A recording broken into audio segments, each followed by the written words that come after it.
The World of Juvia is a fantasy role-playing podcast where I, Scotty, act as your story master and supporting characters, while she, Zephyrine, acts as your lens into this story. Juvia is a world dominated by oceans, hundreds of islands, and thousands of cultures to explore. While there are many rules in this game, they all come second to the rule of cool. Almost a week has passed since we left Ava and Tom aboard the Duchess.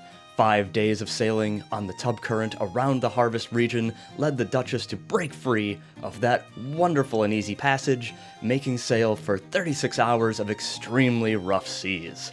This is the only way to approach Tialak from the west. Now, as the island burgeons on the horizon, and a few specks of ships can be seen approaching from various directions, we rejoin Ava and Tom in Chapter 11, Hocus Pocus. To begin, do you want to be on the deck of the ship? Yeah. Okay. So you and Tom are both on deck, as well as pretty much every other passenger. The crew's running around. They're starting to trim the sail. You can feel just a slight lurch as the ship suddenly loses a little bit of the wind that's been carrying this voyage for the past 36 hours. And you can start to more plainly see there's definitely an island on the horizon, and you can kind of see some of the ships. You can almost make out the shape of some of them, but that's about it. Okay. Well, that was a bracing 36 hours. Yeah. It's not really any easier coming from other directions either, and I think the witches like it that way. That would make sense. Yeah, they do get a lot of travel through here, but they don't get a lot of tourists. Well, I've never been here, so. Oh, you're in for a treat. So how long before we probably make it onto the harbor? At this speed, we got a couple of the ships, so I'd imagine they're going to keep trimming little by little. Probably about a 20 to 30 minutes before they start rolling out the little boats. I don't know that we're going to be able to get into harbor. There's going to be a lot of people coming out for this festival, but all festivals, always. So. All right. So, have you been to this one particularly? No, not this one. I've done their Returning of the... Oh, gosh, I can't remember what it's called. It's in the winter. It's around the solstice. And then I've been to Festival of the Fireflies. That's the summer one. That's a party. If you want to see... Well, I don't know if you want to see a lot of nudity. Oh, well. That's a good one for that. Though I'm told not the best. Nudity? Yeah. Not the best nudity. Not the best for nudity. There's one in the spring that gets quite rambunctious. Ah. I'm told. Very interesting. Yeah, it's... The books don't really talk about that part. No. Religion. I think it falls under the heading of religion. This is part of their spirituality. A lot of islands culturally have their, or I should say a lot of nations, a lot of people have their cultural upbringing in the agrarian life. So those, now there's going to be more sun for the rest of the year. Now there's not going to be more sun. Those are things to set your watch by. But these fine folks really take it to another level. So this one's not known for its nudity? I mean, I'm not saying that there's not going to be nudity. Oh. I'm just saying I haven't been here for this one, but one I did attend did end with a lot of nudity. I don't think it was part of the ritual. I think it was more a product of the evening. Ah. This is going to be very interesting. I am going to go and grab a few extra notebooks for this then. Oh, great. Yeah, I'm just going to be up here. All right. Enjoying the breeze. Wonderful. Steadying my legs. This has been a lot. All right. When you come back, we should talk shop real quick. Oh, all right. Do you want to play out me going down there? No. Okay. You got your notebooks. All right. And you return. Tom's standing by the railing on the kind of off the bow. Not right on the bow, but up in that prow section at the front. Mm-hmm. Hands on the railings. He's just sort of squinting into the sea breeze that's blasting him in the face as some of the spray is coming up. Intelligent. Mm-hmm. I've gathered my ultimately what is like probably a rucksack. Yeah. And I have 3 notebooks with me and a couple reference books that I just always have on my person. Sure. And I have some like stuff to actually just quick sketch. Okay. So this is all in a bag? Yeah. Okay. So What just kind so of bag? you, Shoulder bag, backpack? oh, like a rucksack. Oh, rucksack. Oh, you said that. I'm sorry. That's okay. Yeah. That's okay. There's a lot of information coming out. So, but I'm just letting you know the status of my person, so that way there's no confusion when I stop to get out something out of a bag that you were just like, oh, well, you didn't have a bag, and I don't want that to be a problem. So, Tom notices your approach, and he sort of turns himself maybe like 45 degrees back at one of the shoulders to sort of open a space on the railing for you to walk up, but also kind of keep a pocket of space between the two of you. okay. All right, so I was thinking it may behoove us to have a plan coming in this time. In case we just get naked? Hey, Hey, I am a very good-looking 52. that's not what I'm... You can be very frustrating sometimes. All right.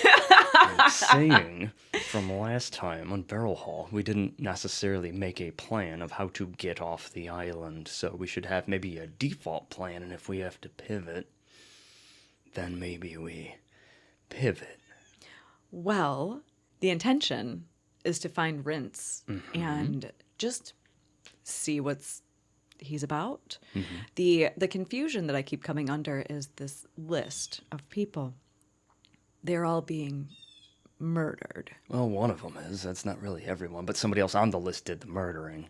Exactly. Which is what led me to my likely conclusion is that whatever Walton Smith was doing is done now. Right. So we at least need to speak to him and see what side of the game he's actually playing. Is he going to be murdered or is he going to be the murderer? Now that may not happen, but I'm just saying based on the facts that we know, there are obviously potentially 2 lines here. And if he is the latter, we should have a very quick egress planned. Yeah.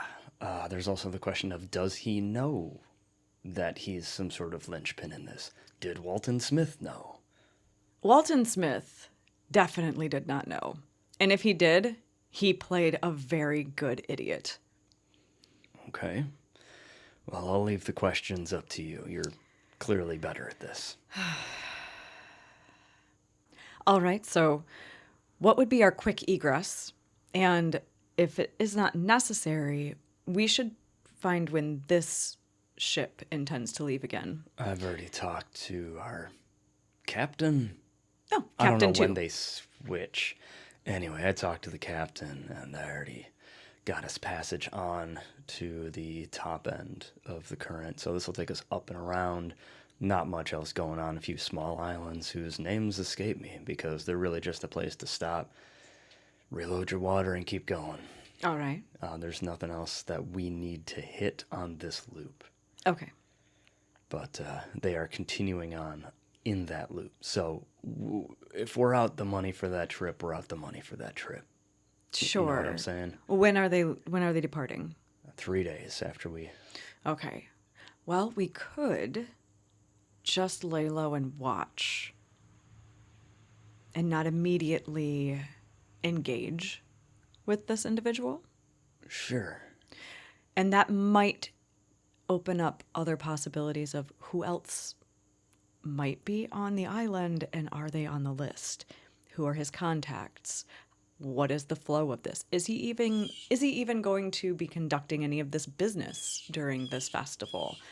I think this is good information to know. So maybe the first day we don't engage. Just watch. And then make a plan from that after we see what he's doing. I hope our listeners like Blue Jay's screams. We're on a boat. Those are seagulls. That is what gulls sound like in this world. In our world. There we go. Great. We're creating canon. That's right. Damn. What? They are Pissed? probably. I mean, they're usually pissed about something. All right, well, that'll be the plan then. All right. So Who do you know on this island besides your certain contact? Is he still here? Oh, we'll find out. Marcus, yeah. After we get through the port, there's a couple of farms. It's all family stuff, right? So maybe there's a few people I know from a while back. Maybe there's not. I don't know. I don't know. Okay. I don't know the culture super well. I don't know how they travel. I don't know. I don't know. Do they always hold the festivals at the same place? Yeah, there's a festival ground in the center of the island. Okay. Well, it's not really the center. It's like the center of the left half of the island. It's kind of where their meeting ground is. Their library is nearby there. It's all permanent buildings, but they're only occupied during festivals. So they're like pre-built stalls. The dock is the same way. They don't keep routine dock merchants, but there are merchants at the dock. Anybody that's a merchant that's parked up there is free to use one. First come, first serve. Oh, interesting. Who else do I know?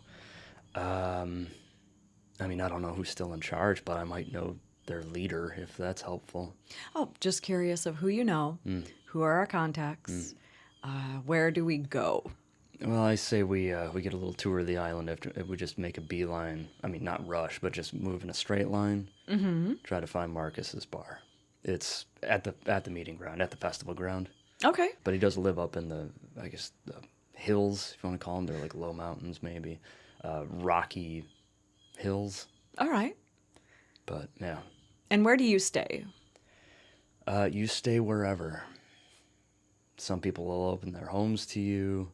They don't have a formal hoteling system here. It's That all was my it's all question. kind of loosey goosey. I see. Okay. Do you have a place that you prefer? Wherever historically speaking, it's either been the home of someone I was here to conduct business with, or wherever my body stopped moving at the end of the night. If that helps paint a picture. Yes. Yes, it does. I mean, you'll often see people just sleeping out in fields. There's a few small lakes. They'll just be sleeping on the edge of the lake. Wherever. All right. It's, for lack of a better term, it's chill. Okay. All right. So we have a plan that is not much of a plan. Right. Great. We got a step one, and we have a ride out of here if everything fails. You know? All right. That sounds good. We're going to move ahead to the Duchess pulling into, think of it as like an auxiliary harbor. All right. So it looks like there are these extensions to the docks with like, what do they call it? Little sloops? No, that's a kind of ship. Whatever, like a little slot that the smaller ships, a ship of this size, would kind of like how you found it when we were leaving Nobleguard. Yeah. Right? Yeah. So a little slot. Okay. There's a bunch of these like long gangways that have slots for ships of this size or smaller that appear to be not newer than what is obviously the established dock infrastructure, about the same age, just a lot less used. And closer inspection will show you that they've got like pontoons underneath them. So it looks like when they're expecting higher traffic, they float these out so more ships can get inside the breakers. All right. We do pass a lot of large ships, just kind of flagged from everywhere. Some merchant ships, some ships that are flying nation flags, mostly merchant ships, but a few different church flags, interestingly enough. Different churches, you know. Some you recognize as being religious, but whatever. Nothing jumps out. No Selenia, Okay. if that was a question you had. You Yes. don't see that. It's just a lot of hustle and bustle. Extremely diverse in the people that are there. The kinds of clothing, the smells. There's a lot of hubbub going on just off the dock, where these sort of permanent, ramshackle little, like pallet wood or driftwood market stalls look to be established. That's on the land, just off the wood of the dock, but there's a ton of activity, and it's much bigger than you were anticipating for what is effectively a backwater. Well, this is not what I was expecting. Yeah, I told you. It draws an interesting crowd when they throw a festival. It's a diverse, very diverse crowd. I'm very surprised to see so many different religious institutions here. Yeah, that one always made me kind of pause and say, "Ha, Is that common? no, no." In my experience, when you are going somewhere for a religious gathering or ceremony, it's pretty much just the religion or the church that's running it, and other affiliated satellite organizations, for lack of a better term. Church of All, you'll usually see them somewhere. They take all faiths. Mm-hmm. But this one was always weird to me, because even the churches that are very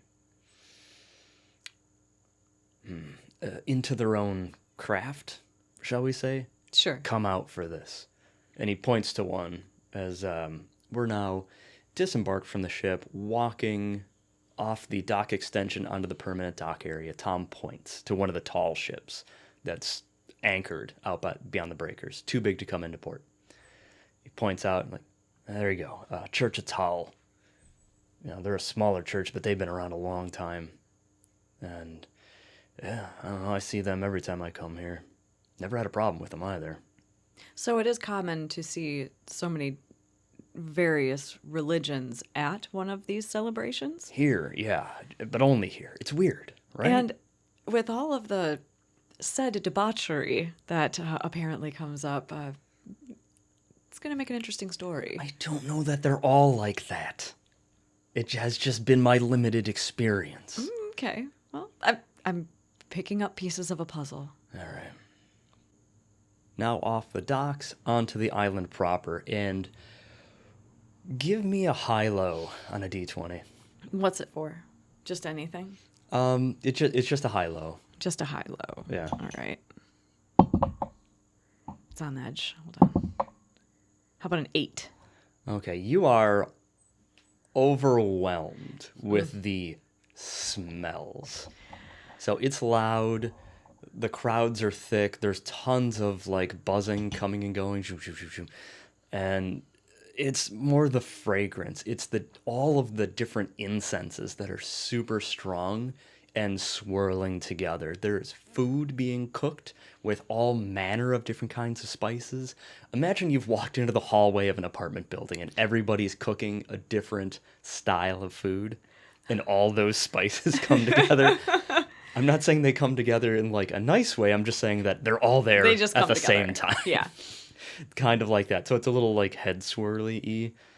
So it does kind of like punch you in the face just a little bit. Oh, pull a like a hanky out of my pocket and just cover my nose. Oh, I'm going to sneeze. Oh my goodness. Oh, is that common? Yeah. There's a lot Ooh. of business that happens at these things.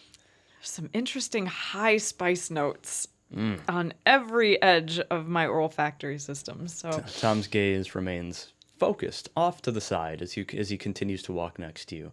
And as you're getting ready to catch a sneeze that won't come, you do get the sense that he is sort of dropping a half step in his pace. And he sort of like reaches blindly to his side where he's not looking where you are, and just kind of taps you on the shoulder. I'll be right back. oh, where are you going? And he just walks over to one of the stalls. Well, oh goodness. I just try to focus on the 3 things in front of me. Mm-hmm. What am I looking at? The 3 things in front of you. So if you're continuing to walk into the island, it's just crowds and people like with pull behind carts, or people carrying crates, people walking and eating, people standing and talking. It's just, this is an extremely person-dense area. Now, if you look off to the right or the left, Tom has gone to your left. Okay. You would see just stalls. So we'll pick 3 from the direction Tom did not go. Okay. So the first one that catches your eye because a big flame shoots up from just outside of it, it looks like someone has a giant community serving size wok over an open fire and is just shaking, and you just see foods getting stirred up and flopping back into it. And there's a couple of people go, ooh, as like the kind of like flames up a little bit. Maybe some oil spilled over the side, who knows. The next one, you see there's someone in the window of the little ramshackle merchant stall, and hanging down over the front, you see just a little banner sign. Can't quite make it out from here, but it looks like it's maybe like coal on a piece of wood with a little bit of paint on it, and like a little color here and there. But there's also big rope nets hanging, and there's you can't quite make out what's in there, but it looks like it might be fruit or something like that. Okay. Not sure. You'd have to get closer to tell. And then the one past that, you see people coming and going with bottles, like wine bottle style bottles. Okay. Tom returns. Yeah. What kind of money do you have on you? I have plenty. What do you need? No. Like, I know you're, whatever. You're like a rich lady. You're well off. But no, that's with like dollars. I need, like, do you have other kinds of money? I have different currencies that I've picked up, but I've never been here, so I don't have their currency. I need 10 jewel. Do you have any jewel on you? I believe so. Okay, may I have it? What are you doing? You will thank me, but I have to hurry. Okay, all right. I pull my bag down off my side and get into the front pocket and go through the different things, and like I pull out. I don't know what does jewel look like? Jewel's a paper currency. Oh, it is paper. Okay, and is it monetized on the front, or is it just done with art? Yeah, it's pictograms and color. Okay. So while it doesn't have the amount written on it, you would recognize a different color, different picture kind of thing. Okay, so he wanted 10. We'll say that one's blue. I have a 20, which is red. Great. Okay, I just pulled that out. This is what I have. He just grabs it and walks away. Okay. Then I close everything up and sling it back onto my back. As soon as you sling it onto your back, he returns holding 2 bottles and a blue jewel note, handing it to you. Oh, all right. Pull the bag back off my shoulder. What is this? This is some of the best spiced rum you will ever have. We'd have to go up into the tropical band to get this. That's where I'm retiring to. Say hello to your future. Oh my goodness. That smells wonderful, and I can smell it over the spices. Oh yeah. No, I get this from a trader. His name's Jocko. He's not in right now. He's got someone running his stall, but oh man, anytime I can get my hands on this stuff, maybe I'm the problem. Sorry, I was thinking about nudity again. We need to stay focused here. Okay. Well, if it's that good, why don't you go back and get 2 more bottles? Oh, it's a 2-bottle limit per day. Oh. But where is the stall?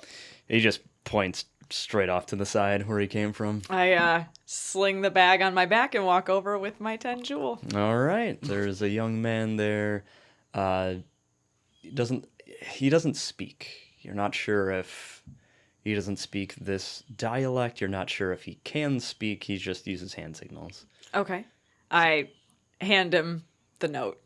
I mean, almost without looking, he just takes it and puts 2 bottles up on the counter. And I take my 2 bottles. Thank you, sweetie.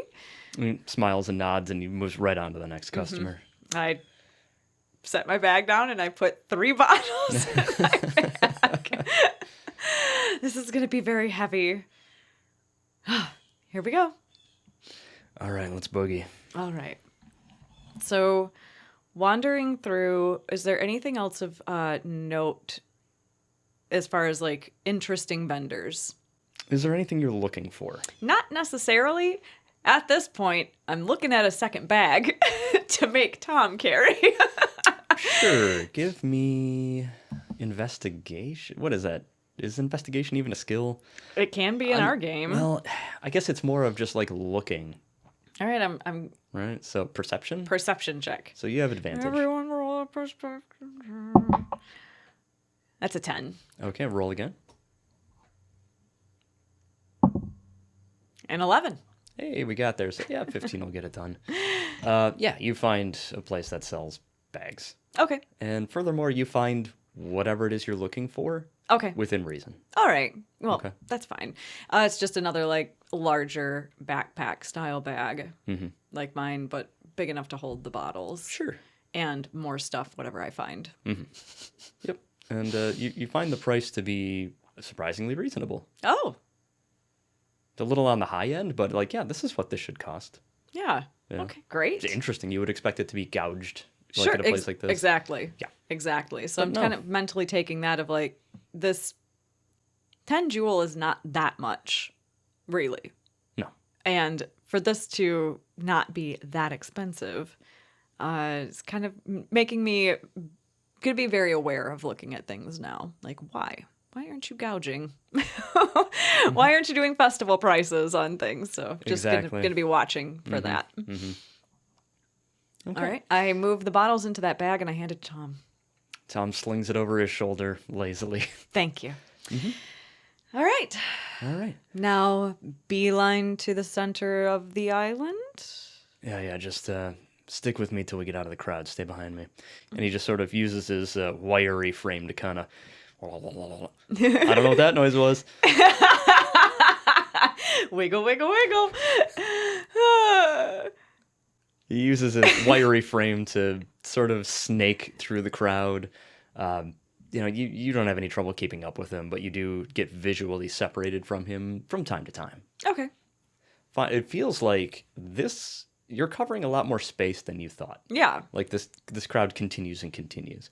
But once you sort of get into the thinning parts of the crowd where people are now dispersing up various different dirt paths, some go straight and stay kind of at sea level, some go up. This is a pretty hilly island. Nothing like that sheer cliff we had on Barrel Hall where it was just sort of like straight up for a half hour and then flat. This is just sort of like rolling hills, rocky rolling hills. A lot of green, but also you can see there's rocks in the hills every now and then. Sure. So Tom is staying on the flat, straight ahead path. And he just continues to walk. Sort of like a head down, go. Walk, walk, walk. Finally getting free of the crowd, I imagine you come up beside him again? Yes. Okay. He doesn't lose too much of his pace. He's still moving pretty good. He looks over at you. All right. We probably got a good hour walk. Okay. Maybe more till we at least get to the festival grounds. So drink it in. Is there a carriage system? Are you asking Tom, or are you looking around and wondering that aloud? Wondering that aloud, looking around. Okay. I think we're gonna have to pick one up at some point. You ever been on a hayride, like as a kid? No. Okay. Is this where... There's gonna be wagons going back and forth that are being pulled by horses. You just kind of hop on, hop off wherever you want. Kind of like the trolleys. Sure. Back and forth in some of the bigger cities. Yeah. Okay. This is more folksy. Sure. Okay. They don't slow down, so you gotta really time it. Oh. Well, we're gonna May become more of a problem as time goes on.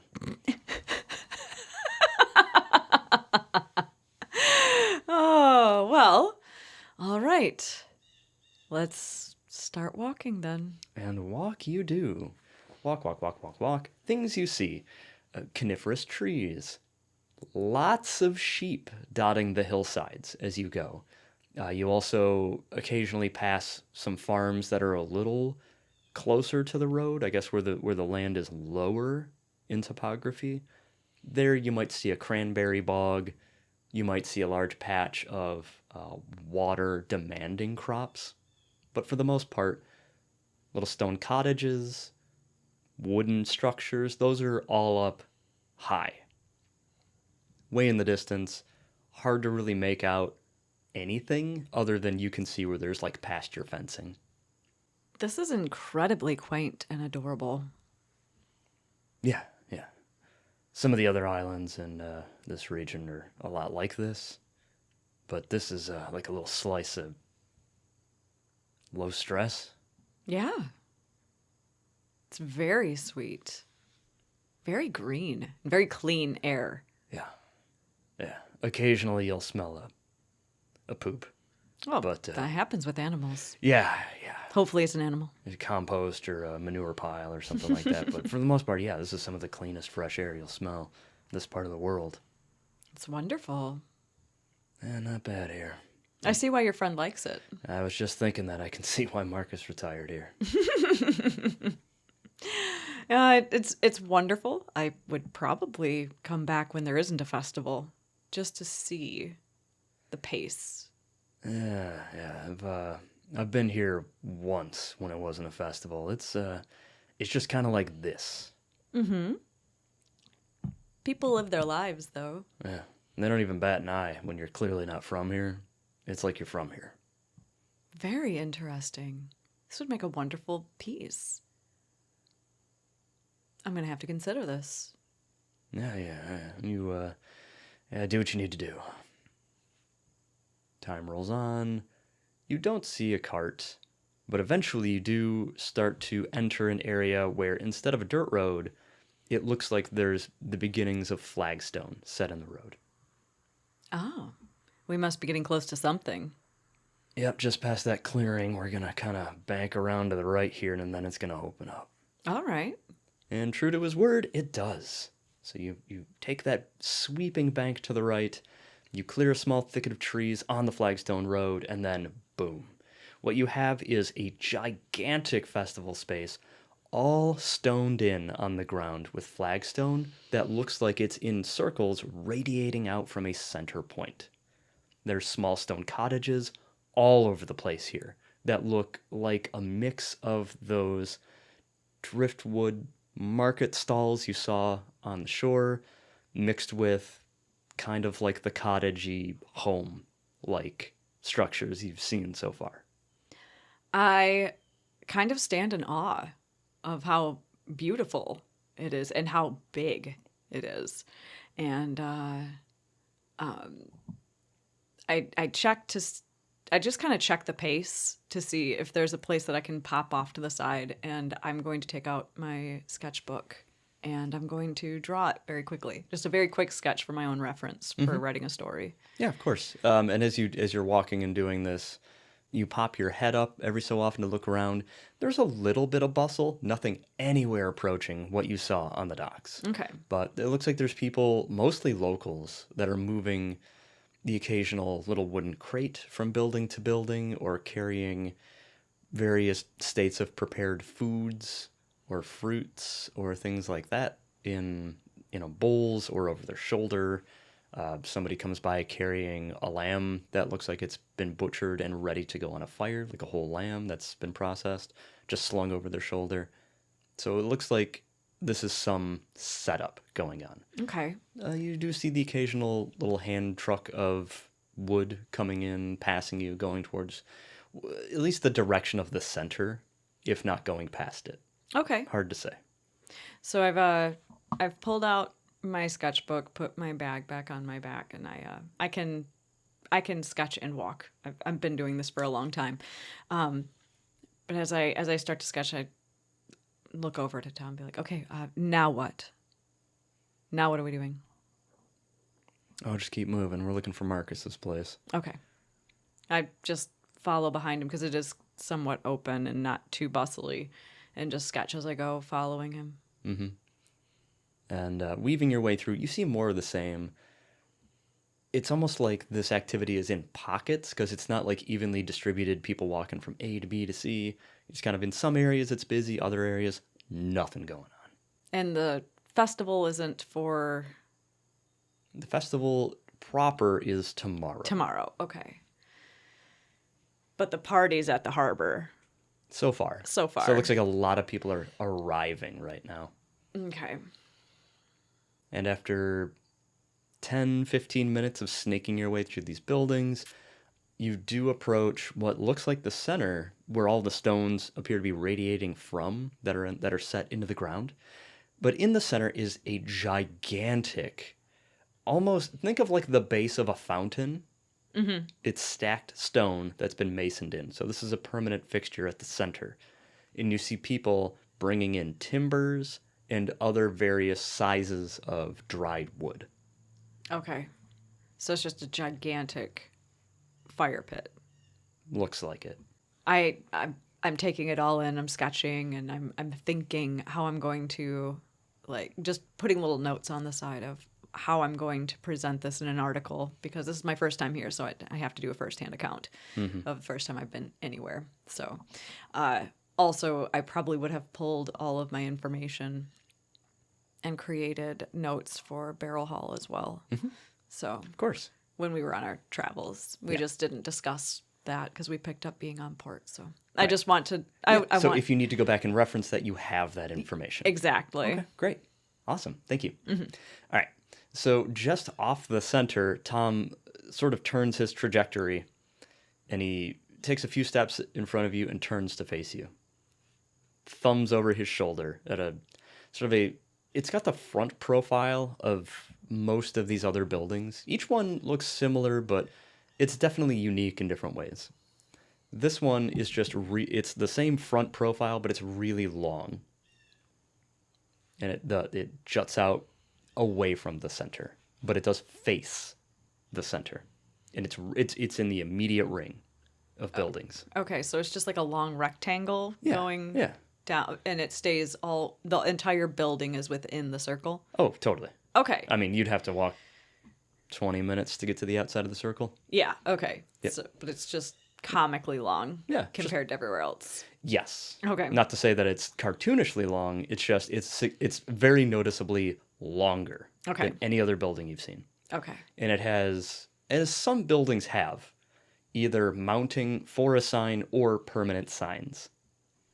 You've noticed a few, maybe they've been hung up, maybe they stay there all the time, but it's different family names or family name farm, or some just say a specific kind of product. This one just says the rotten egg, and there's an egg with stink lines coming off it. And Tom has turned and looked at me and thumbed over his shoulder at this place. Mm-hmm. I hope this isn't food. What? Why would it be? No, this is where we're going. This is your friend Marcus's pub? His distillery? Think of it as like a tasting room. And it's called, you failed to mention, it's called the Rotten Egg. It's a farm joke. A rotten egg floats. The spirits are so good, they'll even make a hammer float, is the joke. So is he indicating that hammers are rotten eggs? No, rotten eggs just float in water. I don't get the joke. They're ascendant. It will maybe the joke will make fun. It'll make sense, maybe, when I've had a drink. Maybe I'm not explaining it right. He explained it to me one time, but I had been drinking quite a bit. Okay, well, I look forward to figuring this one out, because this is not selling it. Mm-hmm. Tom is just sort of frustrated with you, so he just kind of and throws his hands up and turns, and he walks in. Throws the door open, steps inside. I imagine you follow? Yes. Okay, as you are in the doorway and he's taken one step inside, thrown his arms up, and yelled, "Marcus!" At which point, the man behind the bar produces a pistol and points it directly at Tom. And we'll leave it there. We'll see you next time in the world of Juvia.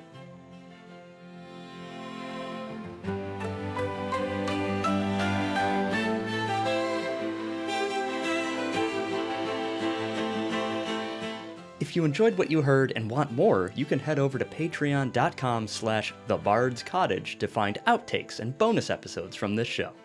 You can also find some other shenanigans we get up to at The Bard's Cottage on our YouTube page, youtube.com/@thebardscottage. We also have an Instagram and Blue Sky account called @thebardscottage.